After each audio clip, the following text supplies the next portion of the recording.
Hey everybody, welcome to the channel. Welcome to another video. This is a disappointing video for me, the TYT TH-9800, and why I've had 4 of these and can't use any of them anymore.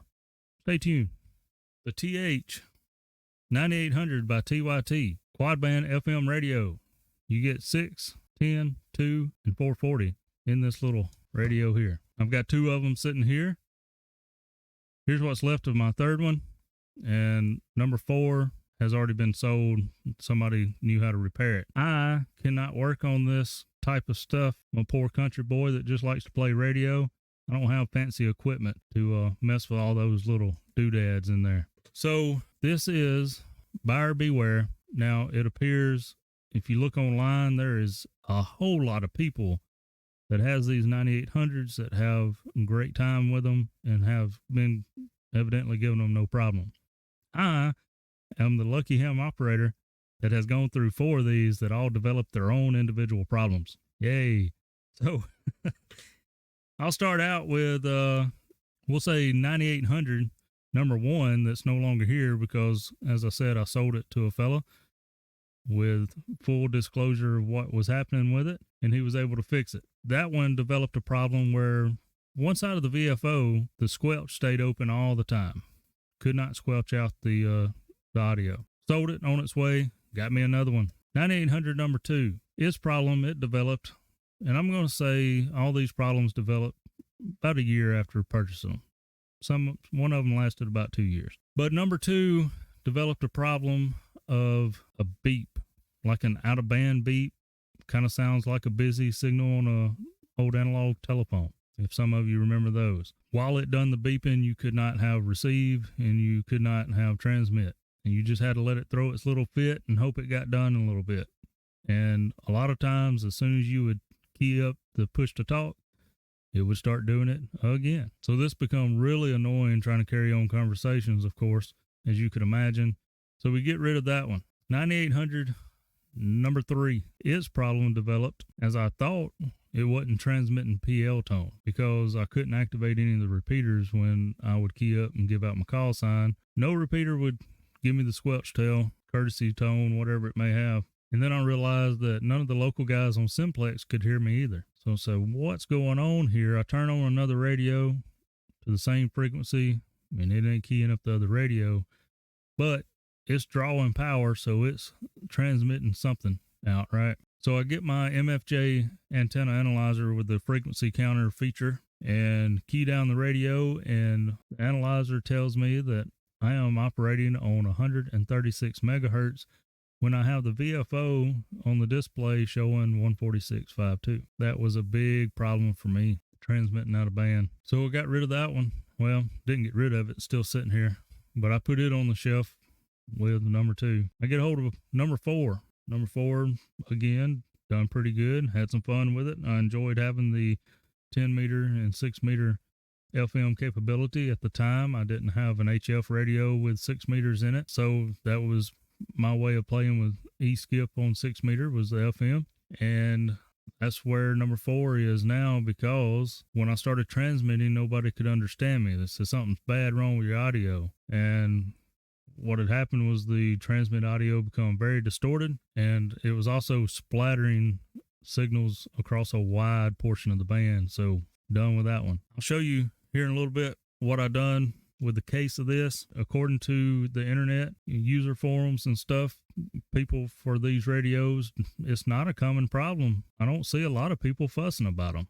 I don't know why I got so lucky and got 4 in a row that developed problems. And maybe now that the current versions that they're selling, maybe all that's fixed and resolved. Some of these companies, they'll put out a mass production, get them out quick, and then they'll kind of fix them as people fuss about them and correct it. But that's the thing. I haven't seen a whole lot of people fuss about these problems, so I don't have a clue. Now, I'll tell you, my radios were not in rugged environments. In the mobile, the only thing it was exposed to was temperature differences. Almost freezing cold in the mornings, flip-flopping short weather by lunch kind of thing here in Mississippi. The remainder of them was used as base radios in the shack, which at the time that I was operating these, my station was set up in my house. So the temperature control was very well monitored.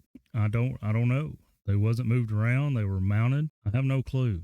They run at 13 volts from the power supply. For these problems, I cannot put any more money into a 9800. Now, I don't have a problem with putting money into a TYT handheld or something, and I might even try some of their other mobiles at some point. You know, there's a lot of people that really enjoy the TYT brand, so I'm not against their brand at all. I'm just against the 9800. These were the plus versions that they come out with. The first version, the original one, was horrible. You had to go in and hex edit or hack the programming software just to adjust the beep that it made when you pushed a button. It was horrible. But they come out with that plus version that gave you control of the beep volume through the software or the menus. So that was great. These radios, man, they can be a lot of fun. And I'm putting this video out here just to say, look, there are problems with some of them. Maybe I got the only ones, and you don't have to worry about it.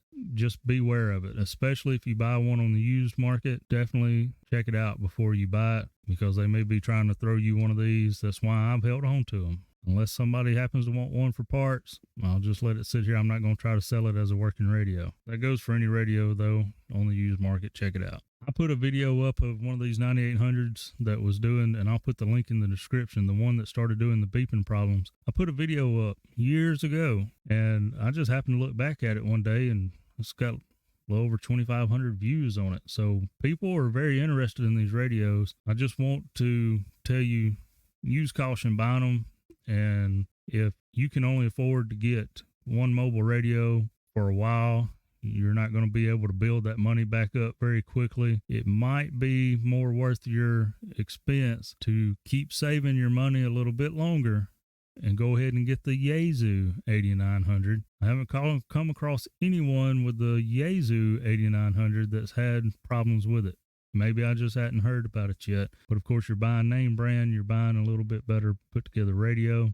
I would myself buy the 8900, but I will not buy the 9800 anymore. TYT, I'm not bashing your brand. I'm just putting caution to the 9800. All right, problems are there. They happened at the time.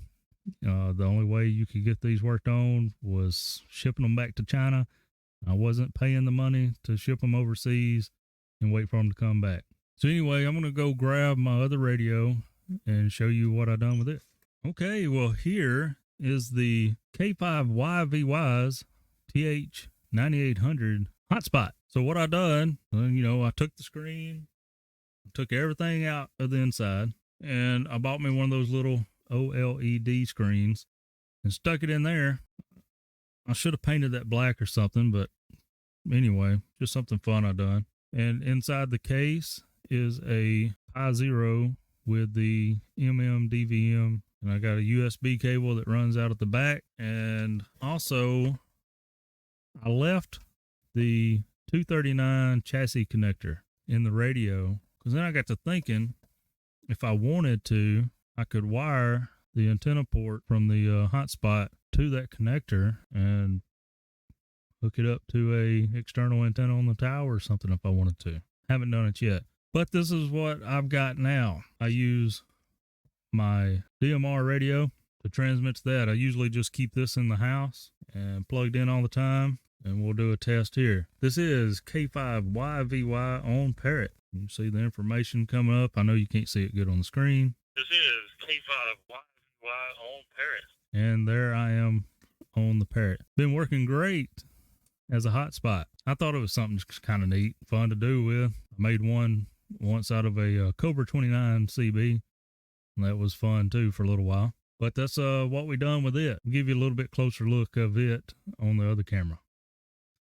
So we got the 9800 hotspot on the workbench, and I'm going to take the top cover off so you can see the hotspot inside of it.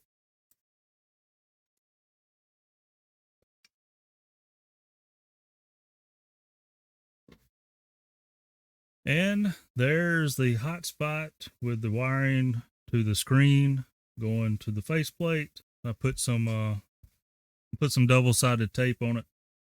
You can see the raspberries on the bottom. The digital voice hat is on the top.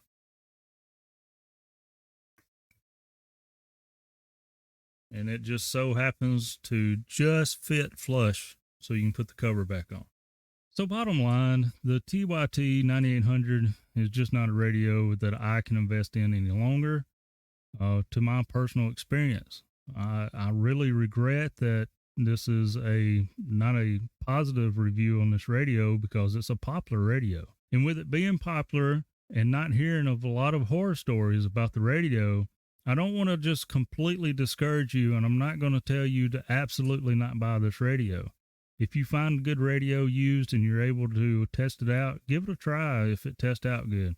If you're going to buy it new from a vendor, just check out and make sure they got a fair return policy or something like that if it doesn't work out for you. Just remember that most of these problems that I encountered happened 1 or 2 years after I owned it, and not a lot of warranties go past that. So if you buy it from a vendor that offers extended warranties, maybe check into that, or protection plans, whatever they may call it, and see if it would qualify if it happened to have some of these type problems that I briefly explained.